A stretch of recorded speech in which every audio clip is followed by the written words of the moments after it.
I'm slapping here and here, right on top of the head. So it's like it's coming meeting each other.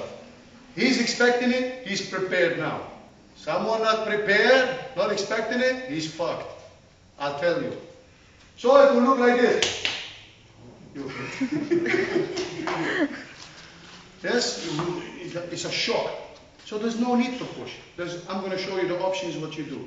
So when you practice now with your partner, you practice it in a way, I want you just to do this first. 1, 2, look what I'm doing here. When you do that as a security, as a police officer, as a whatever when you do that to somebody, he thinks, he's not going to hit me. It's reassurance. Yeah, it's deceiving. It's like, oh. So you say, calm down, calm, relax, man. Yes, calm down.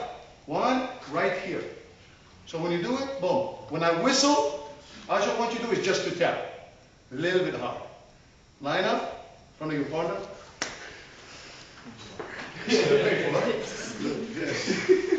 Line up in front of your partner. You can try it. Try it. Take your partner. Try it. Take your partner, come on. First, this side there. First, this side, try to. First, I want 10 times. Just touch his face. 10 times. Touch his face. Like this. Yes. When you do it.